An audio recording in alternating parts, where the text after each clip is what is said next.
तो hello students, कैसे हो? मैं Nikunj sir vision e learning and vision coaching institute की ओर से आज के इस वीडियो लेक्चर्स के अंदर क्लास 9th मैथ्स का चैप्टर नंबर 1 जो नंबर सिस्टम है उसका सेकंड लेक्चर्स, जिसके अंदर मैं आपको आज एक्सरसाइज 1.2 सिखाने जा रहा हूं।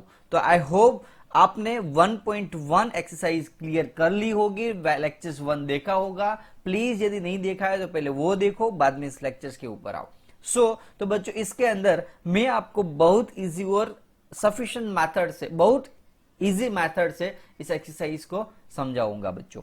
तो बेसिक एक्सरसाइज स्टार्ट करने से पहले हम उसका थोड़ा सा कॉन्सेप्ट क्लियर कर लेते हैं। कॉन्सेप्ट क्या है? तो पहले तो हमें सीखना होगा कि रियल नंबर का मीनिंग क्या है। What do you mean by real number?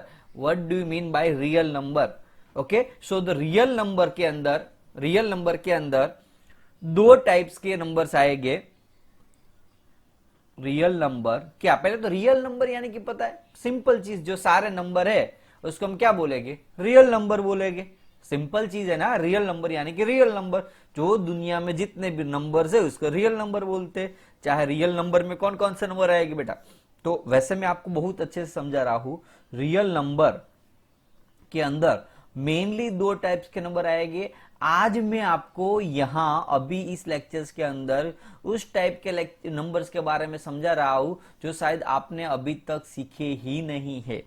Real number में दो टाइप्स के नंबर है। रेशनल नंबर, जो आपने लास्ट लेक्चर्स के अंदर सीखा था, याद हो तो बच्चों। आज मैं आपको इनरेशनल नंबर के बारे में समझाने जा रहा हूं। शायद आप में से किसी स्टूडेंट्स ने इनरेशनल के बारे में सुना नहीं होगा, आई होप।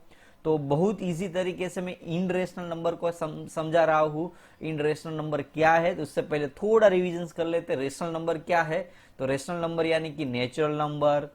सारे जो नेचुरल नंबर होते हैं उसको हम रेशनल नंबर बोलते हैं। सारे होल नंबर, सारे इंटीजर्स, और या फिर इजी लैंग्वेज में बोलूं, ये सब कुछ यदि नहीं बोलना है मुझे और सिंपल एंड शॉर्ट करके बोलूं तो ऐसा बोल सकता हूं कि number which is in P by Q form. यहां मैं आपको फ्रैक्शन नंबर की बात नहीं कर रहा हूं, क्योंकि लास्ट टाइम भी हमने देखा था 2 जो है उसको भी हम 2/1 पी बाई क्यू के फॉर्म में एक्सप्लेन कर सकते हैं। भले यहां नीचे हमें दिख ही नहीं रहा है, लेकिन 1 तो होता ही है, तो it is also P by Q form. तो वो नंबर जिसको हम पी बाई क्यू फॉर्म के अंदर एक्सप्लेन कर पाएंगे तो उसको हम बोलेंगे रेशनल नंबर। उसको हम क्या बोलेंगे बच्चों? Rational number, where Q does not equals to 0। याद रखना।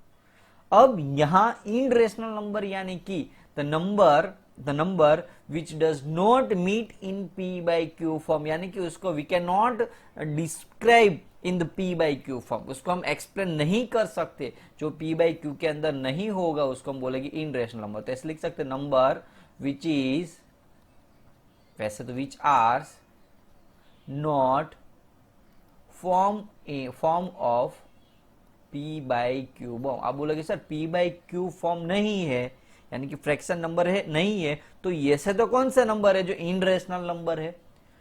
तो सिंपल एंड शॉर्ट तरीके से यदि मैं बोलूं तो कोई भी नंबर का रिमाइंडर यदि डिविजन करने से रिमाइंडर यदि 0 नहीं आ रहा, यानी कि उसको डिवाइड नहीं कर सकते, वो सारे नंबर इनरेशनल नंबर है। वो सारे नंबर कौन से है? इनरेशनल नंबर। कौन कौन से इनरेशनल नंबर है मैं एग्जांपल के फॉर्म में आपको समझा। यहाँ रेशनल नंबर कौन कौन से है, तो बेटा यहाँ एग्जांपल यदि रेशनल नंबर के दूं तो जैसे 2 है, -1 है, 0 है, 2/5 है, ये सारे एग्जांपल है। तो इसके एग्जांपल क्या हो गए? तो √2 है, √5 है, यानी कि सारे रूट वाले वैल्यू। बाद में कौन से नंबर आएंगे? जैसे मैं लिखूं 2.1431527 ऐसे काफी बार क्या होता है, जैसे एग्जांपल 4, जैसे मैं एग्जांपल दूं आपको। आप 22 को 7 से डिवाइड करो, चलो ओके, वीडियो को पॉज करके आप 22 को 7 से डिवीजन करोगे ना, तो वैल्यू ऐसे 1.34 अलग अलग वैल्यू मिलते ही रहेगी, आप डिवाइड कर ही नहीं पाओगे, रिमाइंडर 0 आएगा ही नहीं। तो इस टाइप के सारे नंबर को हम बोलेंगे इनरेशनल नंबर। आई होप आपको अब समझ में आ चुका है।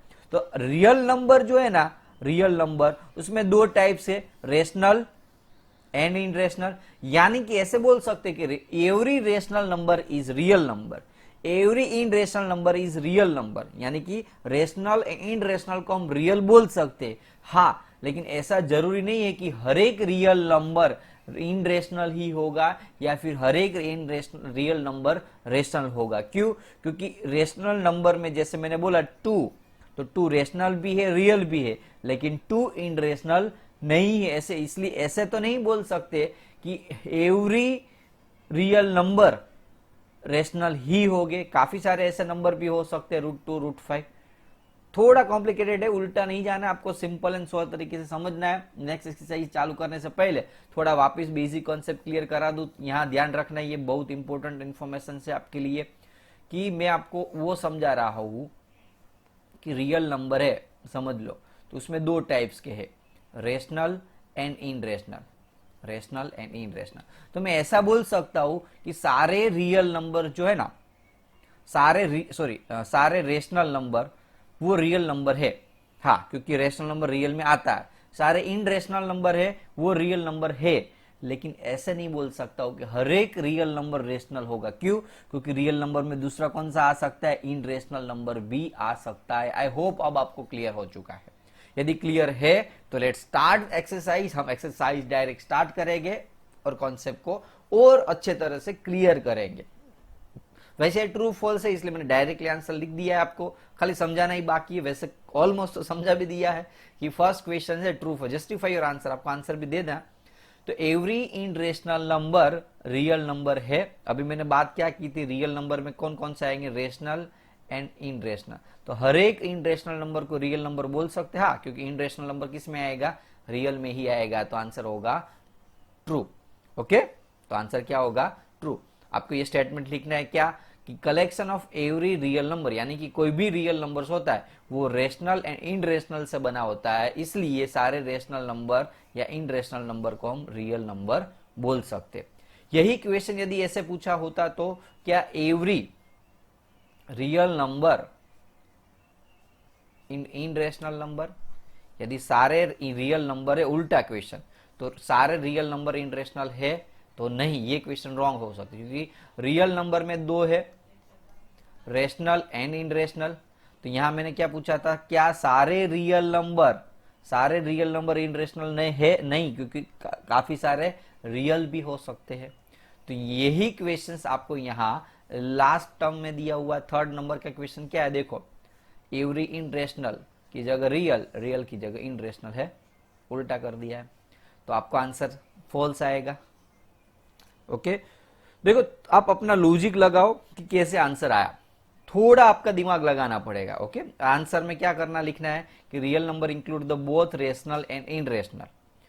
इसलिए इसका मीनिंग ये नहीं कि हर एक रियल नंबर इन रेशनल ही हो सकता है, वो रेशनल भी हो सकता है, इसलिए ये रॉन्ग है, तो ये सही है। मैं आपको एक्स्ट्रा क्वेश्चंस देता हूं, वैसे यहां लिखा नहीं है लेकिन ओरल बोलता हूं, आपको खाली आंसर अभी स्टॉप करके तुरंत कमेंट बॉक्स के अंदर डाल देना है। जैसे मैं बोलूंगा कि क्या एवरी रियल नंबर, सॉरी दूसरा क्वेश्चन देता हूं, क्या क्वेश्चन बोलता हूं ध्यान से सुनो और उसका आंसर कमेंट्स बॉक्स के अंदर डाल दो। क्वेश्चन है every rational number is real number. Question लिखता हूं, वापस ध्यान दो, क्या every real number is every rational number is real number. आपको खाली आंसर का यस और नो में आंसर देना है और उसका रीजन वाई। ओके, रीजन आए तो ठीक है, अदरवाइज यस और नो के अंदर उसका आंसर दो। क्वेश्चन क्या था, every rational number is real number. Okay, please सारे स्टूडेंट्स मोटिवेशन मुझे भी मिलेगा और आपका भी इन्वॉल्वमेंट है कि नहीं वो चेक करने के लिए आपको आंसर लिखने की जरूरत 100% कंपलसरी है। ओके, जितना ज्यादा आप मुझे मोटिवेट करोगे उतना आपको ज्यादा कंटेंट और नई नई एक्सरसाइज मिलेगी। ओके, तो फर्स्ट एंड थर्ड तो क्वेश्चन हो गया है। अब सेकंड नंबर के क्वेश्चन पे जाते हैं। क्वेश्चन है every point on the number lies in the form of √m।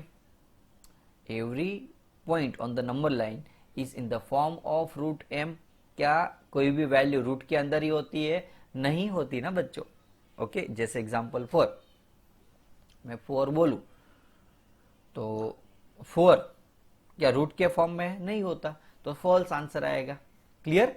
कोई भी वैल्यू रूट के अंदर होती नहीं है, क्योंकि नेचुरल नंबर है ना, पॉजिटिव नंबर यहां लिखा है आंसर देखो, every positive number can not be express in the square root form. Okay, जैसे 3 है तो उसका रूट 3 नहीं हो सकता, तो 3 जो है वो रूट के फॉर्म में नहीं है। ओके, वो 3 ही है। क्लियर? आई होप आपको समझ में आ चुका है। नेक्स्ट क्वेश्चन के ऊपर हम जाते हैं। अब क्वेश्चंस है, are the square root of all positive integer is irrational number. अच्छा क्वेश्चन है कि जैसे एग्जांपल 4 में 5 हूं, मैंने इन रेशनल नंबर का टॉपिक जैसे एक्सप्लेन किया था, याद हो तो यहां मैंने रूट लिखा था, क्या लिखा था? √2, √5। तो क्या हर एक नंबर का रूट जो होता है वो इन रेशनल ही होता है? यानी कि जब भी हमें कोई भी नंबर के ऊपर ऐसे केप दिखे, टोपी देखे, तो क्या ऐसे मान लेना है कि वो इन रेशनल ही है? अच्छा क्वेश्चन है, समझ में आना चाहिए। जैसे 2 है, उसके ऊपर मैंने लिखा तो हाँ 2 इन रेशनल है, 5 के ऊपर लिखा तो हाँ वो इन रेशनल नंबर है। लेकिन बच्चों यदि मैं 4 के ऊपर अंडर रूट करूं तो 4, अब देखो रूट केप किसके ऊपर लिखना है? जिसका रूट नहीं होता है। जैसे 2 का रूट नहीं होता, 5 का रूट नहीं होता, लेकिन समझ लो, लेकिन 4 का यदि मैं रूट निकालूं तो क्या आएगा? 2, जो एक्चुअली क्या है? 2 रेशनल नंबर है। तो ऐसा तो जरूरी नहीं है कि हर एक पॉजिटिव नंबर का मैं स्क्वायर रूट निकालूं और इन रेशनल नंबर ही आएगा ना, क्योंकि 4 का मैंने स्क्वायर रूट निकाला तो आंसर 2 आया है। 4 का स्क्वायर रूट 2 आया, जो एक्चुअली तो रेशनल नंबर है, और क्वेश्चन में क्या पूछा है? इन रेशनल नंबर, तो रॉन्ग है। तो आप लिख सकते हो इसके आंसर में क्या? No, it is not possible. Okay, proper answer यदि लिखना है तो मैं आपको लिखाता हूं, no, no, all know the square root of all positive integer is not in rational। Okay, क्यों इन रेशनल नहीं है? एग्जाम्पल का, तो एग्जाम्पल के लिए हमने 4 का एग्जाम्पल लिया था। 4 का स्क्वायर रूट 2 जो है वो एक्चुअली क्या है? रेशनल नंबर है, वो इन रेशनल नंबर नहीं है। दैट मीन्स ये जो स्टेटमेंट था वो रॉन्ग है। बोलो बच्चों, आपको कमेंट बॉक्स के अंदर एक्स्ट्रा ऐसे एग्जाम्पल लिखने हैं जो एक्चुअली रूट हो लेकिन फिर भी आंसर उसका रेशनल नंबर आए। जैसे मैंने आपको 9, तो √9 क्या होता है? 3।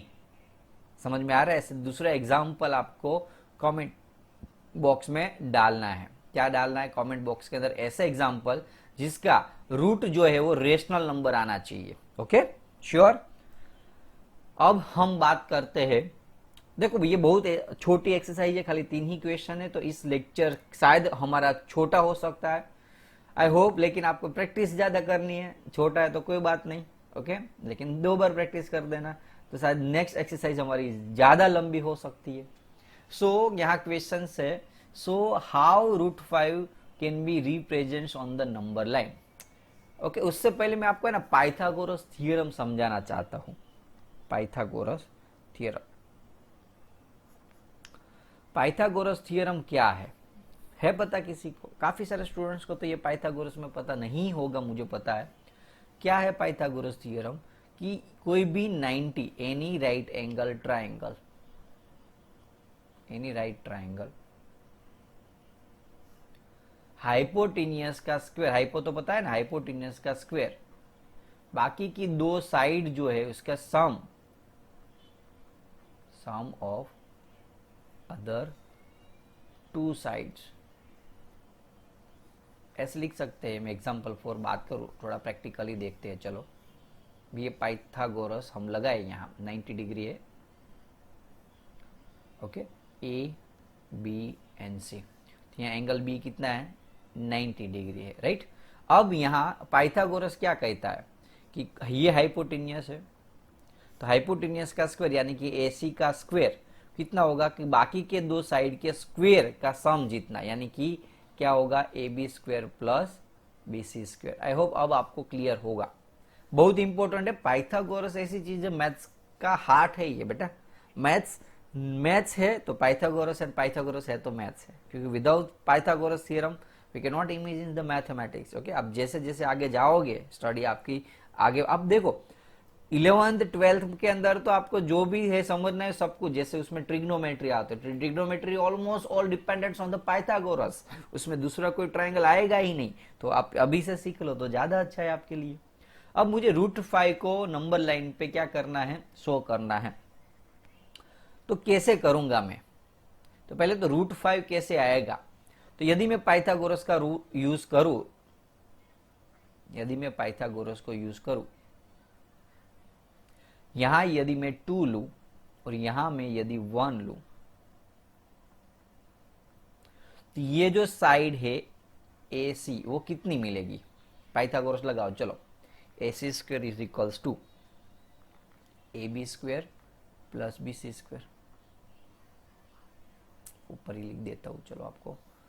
AC square is equals to AB square plus AB square plus BC square. AB कितना है बच्चों? 2। BC कितना है? 1। 2 का स्क्वायर 4, 1 का square 1 is equals to 5। AC square 5, तो AC कितना होगा बच्चों? √5। अब क्लियर हुआ? मुझे √5 लाना है तो पाइथागोरस सोचना होगा। पाइथागोरस में क्या सोचना होगा कि मुझे ऐसी दो कौन सी वैल्यू ली, मैंने ऐसी कौन सी दो वैल्यू ली, यहां मैंने 2 लिया और यहां मैंने 1 लिया, ये आपको समझ में आना चाहिए। ये पाइथागोरस के अंदर समझ में आ रहा है बच्चों? पक्का? तो मैंने 2 और 1 का स्क्वायर का सम किया तो मुझे यहां AC की वैल्यू मिली √5। अब ये AC को मैं ऐसे, अब देखो ये आपकी सीढ़ी है या फिर ऐसा कोई आपके पास कोई भी चीज है, डंडा है, अब डंडे को मैं यदि ऐसे ऐसे रख दूं, ये डंडे ऐसे एंगल थीटा एंगल के, उसको सीधा कर दूं, उसको हटा के ऐसे सीधा कर दूं मैं, समझ लो ऐसे, तो क्या होगा? हाइट थोड़ी, उसकी लेंथ थोड़ी चेंज हो जाएगी, उसका शेप चेंज होगा। यो जो खड़ा था ऐसे क्रॉस में, अब उसको मैं ऐसे ऐसे उल्टा कर दिया, यानी कि लेटा दिया, तो उससे उसका मीनिंग ऐसा तो नहीं कि उसकी लेंथ चेंज होगी। लेंथ यहाँ चेंज हो ही नहीं रही है। चेंज क्या हुआ? खाली उसका लेंथ, खाली उसका शेप चेंज, शेप भी नहीं बोल सकते, खाली उसका जो ऐसे क्रॉस में था उसकी जगह वो सीधा हो गया। तो अब उसका प्रिंसिपल का यूज करके हम पाइथागोरस थ्योरम का यूज करके ये √5 को नंबर लाइन में रिप्रेजेंट करेंगे। बच्चा ये सब कुछ आपके लिए खाली क्या था? एक्सप्लेनेशन था, कॉन्सेप्ट क्लियरिंग कॉन्सेप्ट था ये। ओके, अब मैं आपको एग्जैक्टली √5 कैसे ड्रॉ करना है ना वो समझाता हूं। ओके, तो AC square is equals to 5, तो AC इज इक्वल्स टू √5 कैसे ड्रॉ करना है ध्यान रखो। एक्चुअली आंसर यहां से आएगा, ये आपका कॉन्सेप्ट था ये कि ये कैसे √5 ड्रॉ, आंसर आपका यहां से। तो पहले क्या करना है मुझे, जैसे मैंने बताया था अभी, पहले 2 दिया, बाद में 1, तो ये हो जाएगा √5। तो मुझे नंबर लाइन ड्रॉ करने है। ऐसे नंबर लाइन के अंदर यहाँ 0, 1, 2 ऐसे 3 तक ड्रॉ करना है तो ड्रॉ करो, अदरवाइज कोई जरूरत नहीं है पड़ेगी। स्केल से 2 सेंटीमीटर ऐसे बनाओ, बहुत छोटी फिगर बनेगी शायद। ओके, या फिर आप ऐसे भी लिख सकते, let 1 unit is equals to 5 centimetre, तो आप, या फिर 10 सेंटीमीटर आप अपने हिसाब से लिख सकते हो। देखो 1 यूनिट इज इक्वल्स टू, जैसे यहाँ क्या है 2 सेंटीमीटर है, तो यहाँ 1 unit is equal to 2 centimetre लो, तो आपको यहाँ 4 तक आप ऐसे ड्रॉ कर सकते हो। लेकिन आप उसमें कंफ्यूजन हो गए तो आई होप ऐसा कुछ लिखना नहीं है अभी डायरेक्टली, भले ना छोटी हो तो हमसे क्या लेना देना है, वो तो टीचर से लेना देना, वो देख लेंगे। ओके, हमें तो ड्रॉ करना पाना चाहिए खाली। अब कंफ्यूज ना हो इसलिए डायरेक्टली यही समझा देता हूँ आपको। पहले स्केल से आपको क्या करना है, ऐसे 0, 1, 2 ऐसा बनाना है। बाद में क्या था बच्चों, यहाँ 1 सेंटीमीटर था, तो मुझे यहाँ एग्जैक्ट 1 सेंटीमीटर से 90 डिग्री पे बनाना है। स्केल से ही बना लो, ऐसे कोई ड्रॉ करने की जरूरत नहीं पड़ेगी। काफी सारे टीचर्स तो कोई जरूरत नहीं पड़ता, अदरवाइज ड्रॉ करना ही होता है 90 डिग्री। तो मैंने आपको, शायद ये थोड़ा डिफिकल्ट होगा, कंस्ट्रक्शन, तो ये आपको पता होगा 90 डिग्री ऐसा बनाते थे 7 स्टैंडर्ड में।